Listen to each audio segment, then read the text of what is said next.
Bonsoir à tous, bienvenue dans votre projet, dans l'émission Votre projet pour la Réunion. On a commencé le débat sur le karma, mais on n'est pas venu pour ça. Bonsoir Alain Cataille. Bonsoir. Vous êtes agriculteur. On parlait du karma parce que quand on regarde la canne, on regarde l'agriculture réunionnaise. Qu'est-ce que la Réunion, qu'est-ce que les Réunionnais n'ont pas fait pour que cette agriculture décline, périclite? Non, moi je dirais qu'il y a eu, effectivement, la canne est arrivée, on va dire, dans les années 1700, Ouais. elle s'était consolidée par l'arrivée des engagés, etc. Elle a eu des bonnes années, il y a eu des hauts, des bas, il y a eu des périodes difficiles aussi. Aujourd'hui, on est arrivé à un tournant où il faut redéfinir le modèle de développement agricole. Et c'est ça qui m'a toujours fait plaisir parce que je ne suis pas, je suis pas là en donnant de leçons. Je fais partie de ce groupe humain qui n'aime pas changer les choses, qui ne veulent pas changer les choses. Lorsqu'on parle de développement économique ou de développement agricole, on a quelque chose qui a marché pendant un moment, on ne veut pas changer ça. Et c'est ça qui fait qu'à un moment ou un autre, ça capote. C'est pas ça du tout. C'est pas qu'on ne veut pas changer. On est dans un contexte économique, géographique qui fait que on est entouré de pays ACP. C'est-à-dire on ne peut pas vendre avec ces pays-là, on ne peut pas travailler avec eux, vendre nos produits parce qu'il ne faut pas oublier, on est européens, on se comporte comme des Européens, on aime bien quand on va acheter nos produits, lire et savoir qu'il n'y a pas de tel produit toxique dedans, etc. Donc on fait tout ça, c'est bien, mais à partir de là aussi, il faut qu'on accepte, dans ce cas, d'avoir des produits qui coûtent un peu plus cher et d'avoir une agriculture qui est digne de son nom. Aujourd'hui, on a des contraintes européennes dues à l'environnement, au climat, etc., qu'on n'a pas ailleurs. Je prends un seul exemple.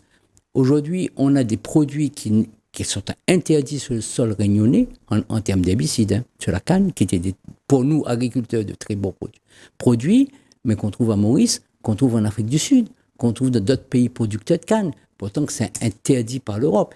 Et ce matin encore, je lisais un document sur la canne en métropole, sur l'agriculture en métropole, qui disait on arrive vers la fin du glyphosate, le fameux Roundup que tout le monde en parle, la fin du glyphosate, on arrive vers la fin de certains herbicides, ce qui veut dire qu'il faut redéfinir une autre façon de travailler, une autre façon de produire. Est-ce qu'elle peut être adaptée à la Réunion avec un climat tropical où ce qui pleut à la Réunion, ça représente ce qui pleut pendant 10 mois ou 1 an ou 2 ans en métropole, avec la chaleur qu'on a, ou bien il faudra qu'on trouve des solutions alternatives. On y revient à ce que je disais tout à l'heure. C'est qu'on fait le constat. On sait qu'il faut faire évoluer les choses. Mais Alain Cataille, qu'on soit d'accord ou pas là-dessus, l'être humain a du mal à changer le cadre. Ça, c'est clair. Dans tous les secteurs, l'être humain aime bien son confort. Tout à fait. Veut vivre dans son petit confort qui a perduré depuis des années. Et dès qu'on veut bousculer un peu les choses, les gens ont peur. Et la peur fait qu'on va réagir de différentes façons.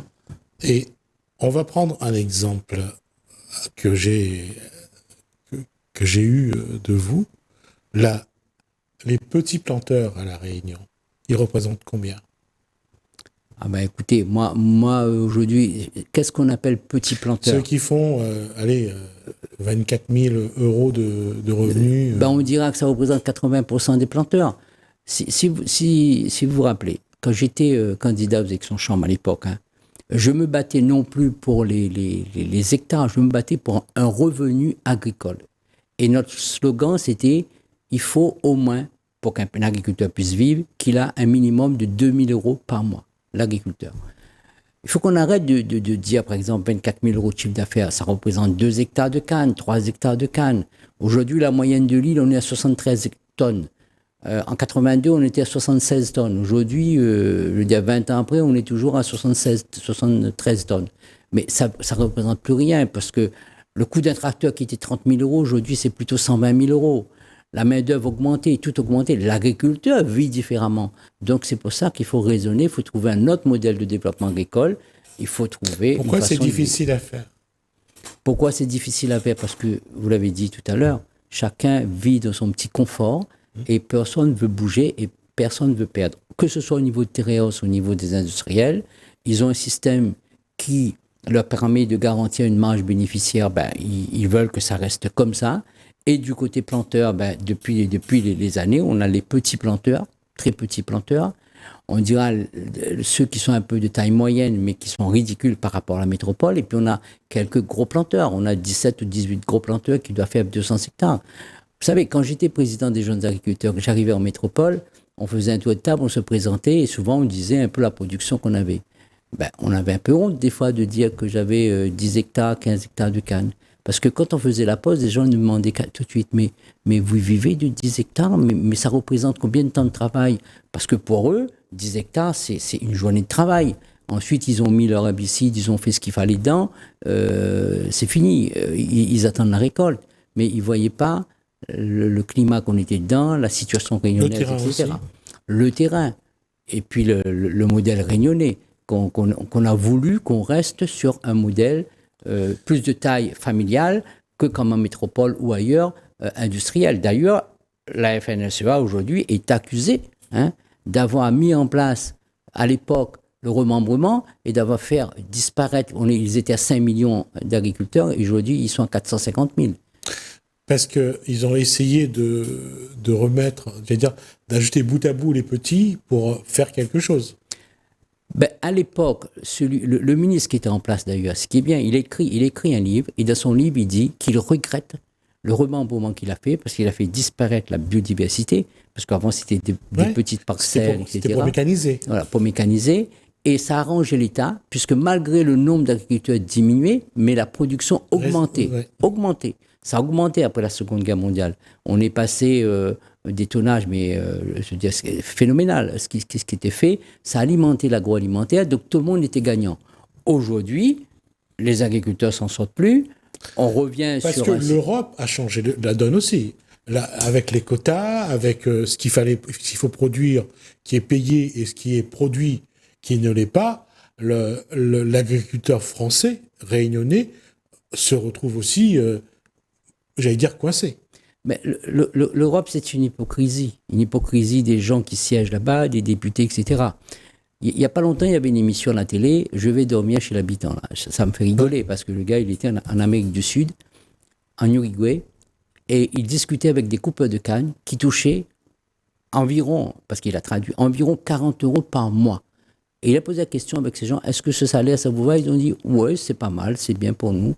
Ils travaillent le matin, ils coupent les cannes, et l'après-midi, ils font autre chose. Aujourd'hui, nous, on nous impose l'Europe plein de contraintes.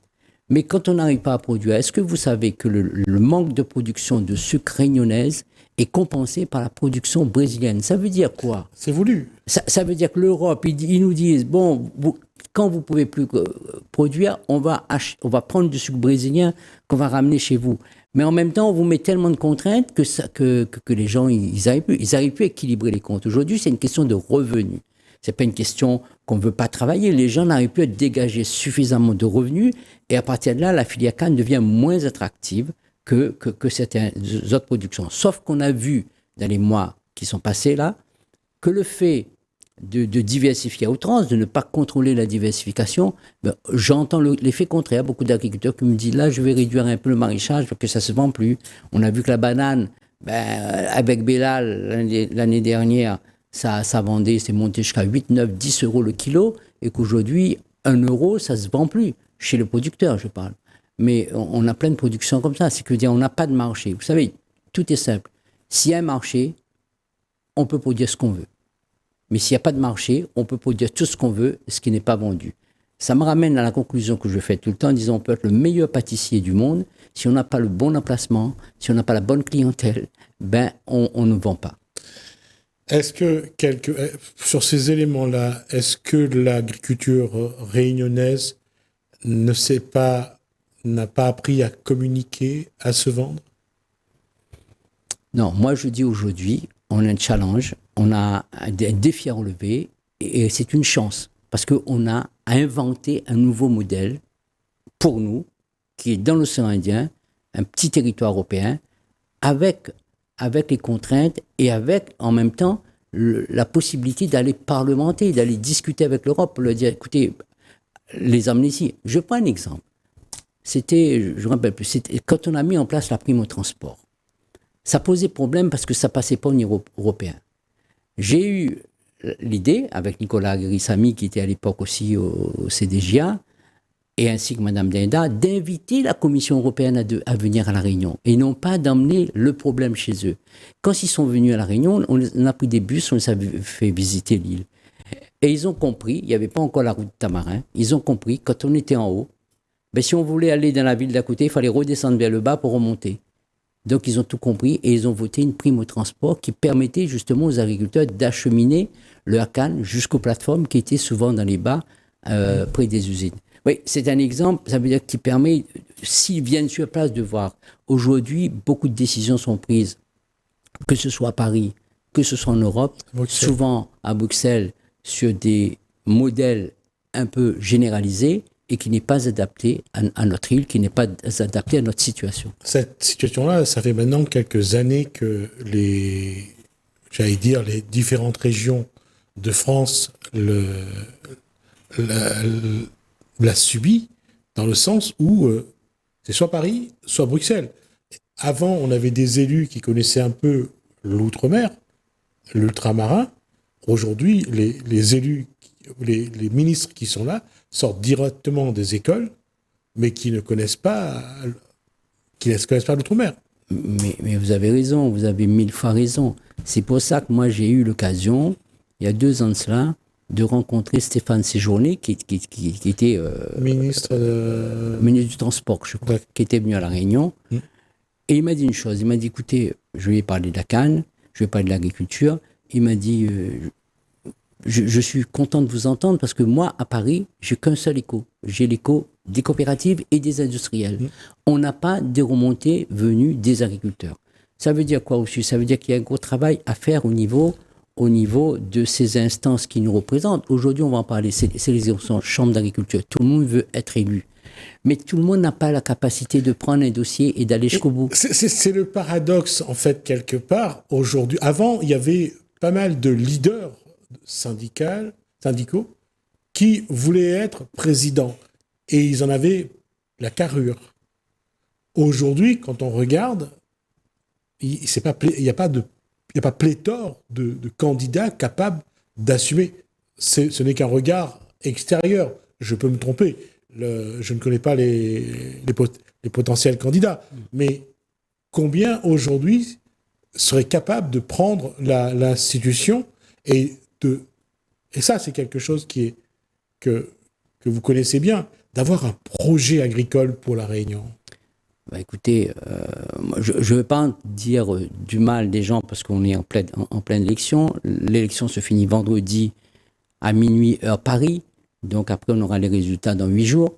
Mais ce que je souhaite, moi, c'est qu'on puisse mettre en place des commissions de travail, on puisse mettre en place des gens qui puissent réfléchir et inventer un nouveau modèle agricole. Parce que le modèle qu'on a eu date des années 60. Mais il est clair qu'aujourd'hui, il manque d'hommes, il manque de charisme de ce milieu. Et que ce soit en politique, pareil. Hein. D'ailleurs, je salue Jean-Yves Minacci. C'est quelqu'un que j'ai combattu souvent, mais que j'aime bien aussi. Pourquoi? Souvent, Jean-Yves Minacci, quand on était à Paris, pourtant on était sur le terrain, deux syndicats différents, mais on était face, je me rappelle une fois en commission Suc-Canrom, on était face aux Antillais, et il est venu me voir, il m'a dit, là, si on ne tire pas dans le même sens, c'est les Antillais qui vont prendre l'avantage. Mais je lui ai dit, mais on est des Réunionnais, là on défend la Réunion, on défend la filière canne. On a su mettre notre orgueil de côté, on a su mettre nos différends de côté. Ça n'empêchait pas, quand on était à La Réunion, c'était pas une guerre, on se mettait sur la figure pour être élu. Mais on avait d'hommes, que ce soit Jean-Bernard Waro, que ce soit des gens comme Christian Nage-Gaudet qui étaient que des écoles, c'était des hommes charismatiques. Aujourd'hui, peut-être il manque dans la filière canne, ou en tout cas, s'il y en a, on ne les voit pas émerger, on ne les voit pas se mettre en avant. Alors, si on regarde dans le rétro, on regarde cette campagne 2024, ça n'a pas été. Certains disent que ça a été la pire des campagnes sucrières de La Réunion depuis bien longtemps. Ça a été la pire campagne depuis. En tout cas, moi, depuis que je travaille, j'ai jamais vu. Je me rappelle, on a fait une grève en 95 parce qu'on avait fait 1 800 000 tonnes de canne. Je suis descendu avec 90 tracteurs, on a quitté Beaufort avec mes amis agriculteurs. Je n'étais pas tout seul, avec toute l'équipe des jeunes agriculteurs, de la FDSEA, tout le monde. On est descendu vers la préfecture parce qu'on avait fait 1 800 000 tonnes de canne. Aujourd'hui, on fait 1 100 000 tonnes.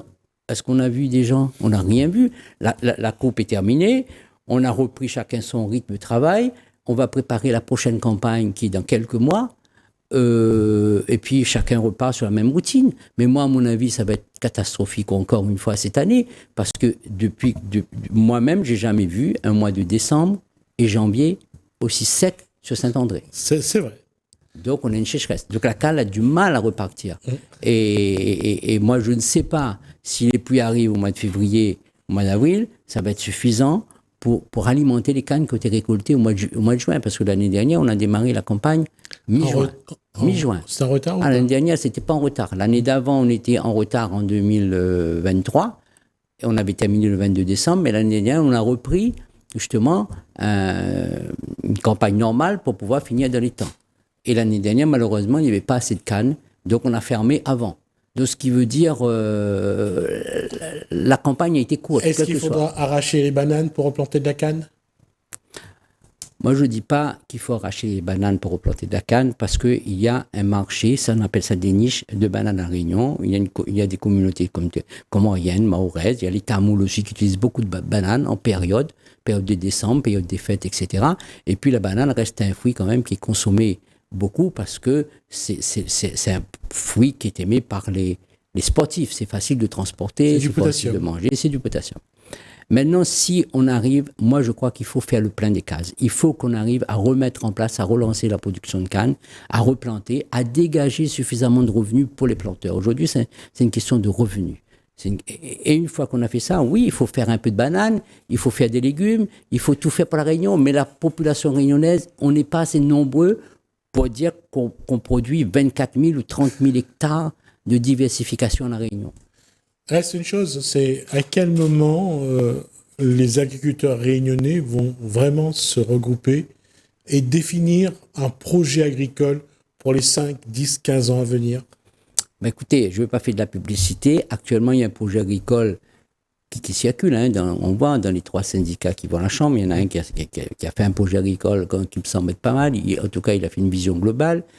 Les 2 autres, ils ont fait leur projet agricole, qui reste assez simple. Mais moi, je crois qu'aujourd'hui, il faut un projet agricole global, mais surtout qui permet de dégager sur le revenu. Il ne faut plus parler d'hectares. L'hectare, ça ne veut rien dire. Vous savez, 1 hectare de maraîchage, par exemple, c'est du travail. Ça dégage beaucoup de chiffre d'affaires. Mais personne ne le fait. Est-ce que le Réunionnais, et là, ce n'est pas l'agriculteur, est-ce que le Réunionnais doit aussi retrouver ce que ses parents, dans les années 80, faisaient encore, 80-90, avoir une petite planche dans la cour, faire sa salade, faire ses oignons verts, faire un peu de piment? Est-ce que ça, on voit que ça a pas mal disparu dans les bas? Parce que je pense que dans les hauts, il y en a encore. Dans les bas, ça a disparu. Est-ce que le Réunionnais doit aussi se remettre à la terre? Chacun voit ce qu'il a à faire. Moi, je prends un exemple. J'ai deux piments dans la cour. Depuis un peu de temps, je n'achète pas mes piments parce que je récolte un petit timbal là tous les semaines. Je vais casser, j'ai mes piments pour la semaine. On ne mange pas beaucoup de piments. Mais je ne veux pas encourager les Réunionnais à faire leur planche, parce que je suis moi-même agriculteur et on se dit chacun son métier. Et aujourd'hui, on voit bien ça devient difficile. Tout ce qui est produits phyto et autres, même les engrais, sont contrôlés. Il faut avoir passé... Non, je veux dire, si c'est le Réunionnais qui lui-même fait sa petite tambouille... si un Réunionnais il a un espace par terre et qui revient comme ses ancêtres et qui fait sa planche de salade, de piment ou d'oignons, oui. Et même des fois, ça sera trop pour lui, il pourra peut-être donner à ses voisins. Ouais. Moi, je connais des Réunionnais qui le font. Hein. Moi, j'ai un voisin, il le fait et des fois, il donne 2 paquets d'oignons verts, 2 bottes de thym, etc. Bon, ouais. Parce que c'est là aussi, quelque part, ce qui a changé, c'est le fait, avant, il y avait un gros travail des agriculteurs. On plantait les maniocs, patates, songes, cambards. Aujourd'hui, il y a de moins en moins. La génération des aînés qui sont agriculteurs se rétrécit avec le temps. Il n'y a pas de moins en moins. Si on va sur les marchés forains, ça c'est, je veux dire, c'est un voyant dans le tableau de bord. Si on va chez les marchés forains, on trouve tout. On trouve même ici des ambergris germés. Oui. Pourtant, il n'y a pas de producteurs d'ambergris germés, mais on en trouve sur le marché forain. On trouve tout. Sauf que, comme je répète, le marché n'est pas suffisant. Si imaginons, moi ou tous les producteurs de canne, on est à 2600 producteurs de canne. On se dit, les 2600, on va prendre 1 hectare et on va faire du maraîchage. Il n'y a pas de marché. On a vu sur la banane, on a vu sur le manioc. Le manioc, à un moment donné, ça se vend très cher, après ça se vend plus du tout. Et malheureusement, c'est en dents de scie. C'est pour ça qu'il faut produire de la canne et laisser ces niches à des petits exploitants ou ceux qui sont dans des secteurs qui sont favorables à le faire. C'est ça le problème. Par exemple, je prends un exemple, le chouchou, on va pas le faire à Pierrefonds. Le chouchou, faut le laisser à Salazie. Voilà. C'est là le problème, c'est qu'aujourd'hui, chacun pense pour lui, mais pas pour l'autre. On n'arrive pas à coordonner un projet où chacun fait quelque chose. Tout le monde veut d'abord pour lui. Écoutez, je vais le répéter encore une fois. Une fois, j'avais dit à un préfet qui était à La Réunion, j'avais dit, c'est comme si on avait des très bons musiciens, mais le fait qu'il y avait personne, chacun jouait sa partition de son côté, et on sortait une cacophonie au lieu de sortir une symphonie. Et il m'a dit, qu'est-ce qu'il fallait faire? Mais j'étais clair, je lui ai dit, monsieur, le chef d'orchestre, c'est le président de la Chambre. Ouais. C'est le président de la Chambre qui est là pour coordonner, qui est là pour sortir un projet agricole, qui est là pour faire des propositions. Mais on a vu ces dernières années, la Chambre est défaillante. Elle n'a rien sorti. On a vu que ça tourne souvent en querelle syndicale, voire même politicienne, à des règlements de compte, on va même aujourd'hui, je peux vous dire, là c'est les élections Chambre, on entend sur les réseaux sociaux, on dénonce qu'un tel a un terrain en friche, l'autre n'a pas fait ça, l'autre veut mettre sa femme sur la liste, etc. Oui, ça passe en guerre, alors que on a du travail devant nous et on a une agriculture à sauver et notre premier boulot c'est de nourrir la population.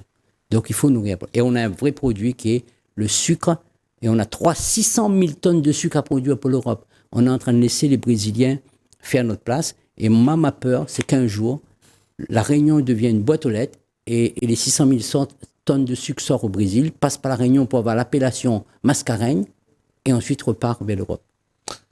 Nous aurons l'occasion de revenir là-dessus. On fera le point, surtout après les élections à la Chambre, voir quelle est la politique qui va être mise en place. On essaiera de regarder un petit peu et d'avoir des agriculteurs qui, s'ils veulent venir s'exprimer, voir comment on peut concevoir un projet pour la Réunion. Merci à la Cataille. Merci, merci à vous de nous avoir suivis. Merci Alain, merci François. Je vous dis à bientôt.